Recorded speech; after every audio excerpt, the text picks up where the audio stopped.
Les Écritures saintes. Les Écritures sont à notre disposition aujourd'hui. Depuis le commencement, le Seigneur a commandé à ses prophètes de consigner par écrit ses révélations et ses relations avec ses enfants. Il a déclaré : « Je commande à tous les hommes, à la fois à l'est et à l'ouest, et au nord et au sud, et dans les îles de la mer, qu'ils écrivent les paroles que je leur dis, car c'est d'après les livres qui seront écrits que je jugerai le monde, chacun selon ses œuvres, selon ce qui est écrit. » Chers internautes, laissez-moi vous dire une vérité, il existe 4 écritures saintes, la Bible, le livre de Mormon, les doctrines et alliances et la perle de grand prix. Les paroles inspirées de nos prophètes vivants sont également acceptées comme écriture. La Bible. La Bible est un recueil d'écrits sacrés contenant les révélations de Dieu à l'homme. Ces écrits couvrent de nombreux siècles, du temps d'Adam jusqu'au temps où vécurent les apôtres de Jésus-Christ. Ils furent rédigés par beaucoup de prophètes qui vécurent à différentes époques de l'histoire du monde. La Bible est divisée en 2 parties, l'Ancien Testament et le Nouveau Testament. Beaucoup de prophéties de l'Ancien Testament annoncent la venue d'un Sauveur et Rédempteur. Le Nouveau Testament raconte la vie de ce Sauveur et Rédempteur, Jésus-Christ. Il parle aussi de l'établissement de son Église à cette époque-là. Nous croyons que la Bible est la parole de Dieu dans la mesure où elle est traduite correctement. Par l'intermédiaire de Joseph Smith, le prophète, le Seigneur a élargi notre compréhension de certains passages de la Bible. Il a inspiré le prophète Joseph à rétablir certaines vérités du texte biblique qui avaient été perdues ou altérées depuis l'écriture des paroles d'origine. Ces corrections inspirées sont appelées la traduction de la Bible par Joseph Smith. Des passages choisis de la traduction de Joseph Smith se trouvent dans le Guide des Écritures. Le Livre de Mormon. Le Livre de Mormon est un récit sacré concernant certains des peuples qui vécurent dans les Amériques entre 2000 avant Jésus-Christ et 400 après Jésus-Christ environ. Il contient la plénitude de l'Évangile de Jésus-Christ. Le Livre de Mormon rapporte la visite que Jésus-Christ fit au peuple des Amériques peu après sa résurrection. Joseph Smith a traduit le Livre de Mormon en anglais par le dos et le pouvoir de Dieu. Il a dit que c'était le plus correct de tous les livres de la terre et la clé de voûte de notre religion, et qu'un homme se rapprocherait davantage de Dieu en suivant les préceptes que par n'importe quel autre livre. Introduction du Livre de Mormon. Ezra Taft Benson nous a aidés à comprendre en quoi le Livre de Mormon est la clé de voûte de notre religion. Il a déclaré : le Livre de Mormon est la clé de voûte de notre religion de 3 manières différentes, c'est la clé de voûte de notre témoignage du Christ. C'est la clé de voûte de notre doctrine. C'est la clé de voûte du témoignage. Le Livre de Mormon est la clé de voûte de notre témoignage de Jésus-Christ, qui est lui-même la pierre angulaire de tout ce que nous faisons. Il rend témoignage de l'existence du Christ avec puissance et clarté. Il élargit notre compréhension de la doctrine du salut.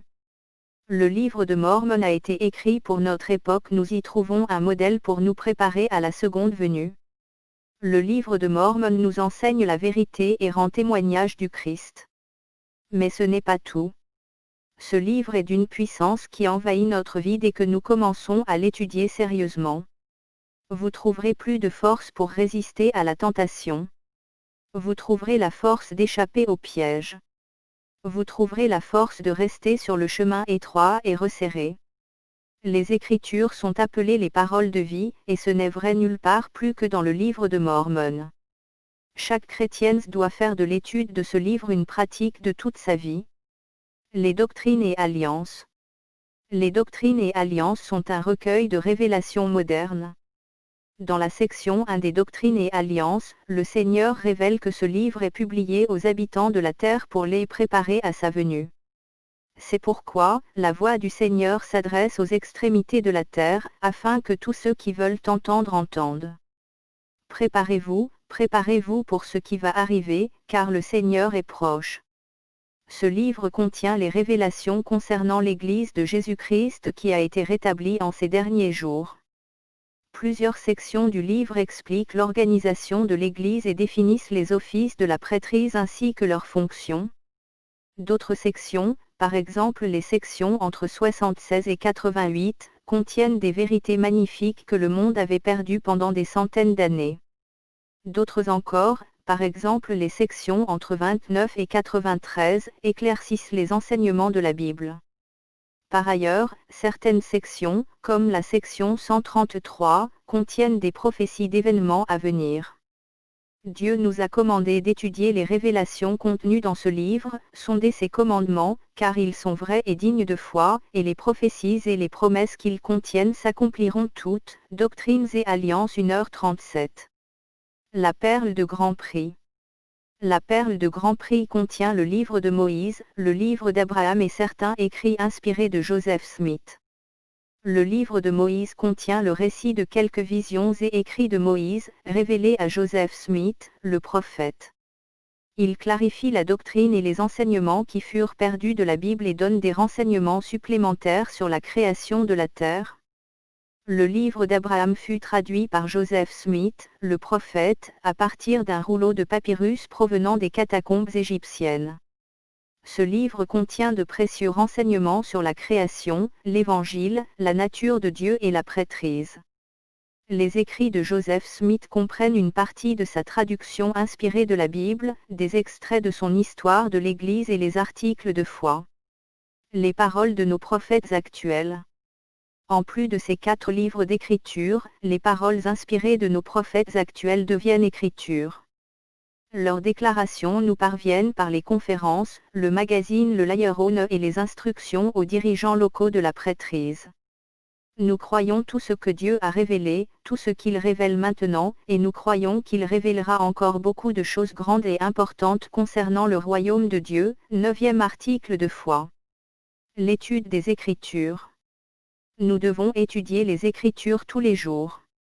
Nous devons parler de ces vérités à nos enfants. Nous devons lire les ouvrages canoniques avec nos enfants pour qu'ils apprennent à les aimer et à s'en servir afin de profiter des vérités qu'ils contiennent. Si nous désirons éviter les maux de ce monde, nous devons nourrir notre esprit de la vérité et de la droiture que contiennent les Écritures. Nous nous rapprocherons de Dieu et les uns des autres si, ensemble, nous lisons les Écritures et méditons à leur sujet. Si nous lisons les Écritures, si nous méditons et prions à leur sujet et si nous demandons à Dieu de nous aider à les comprendre, le Saint-Esprit nous rendra témoignage de leur véracité. Nous saurons tous par nous-mêmes qu'elles sont vraies. Nous ne serons pas trompés, voir Joseph Smith, Matthieu chapitre 1 verset 37. Nous pouvons avoir les mêmes sentiments que Néphi, quand il a dit « Mon âme fait ses délices des choses du Seigneur, et mon cœur médite continuellement sur les choses que j'ai vues et entendues » de Néphi chapitre 4 verset 16.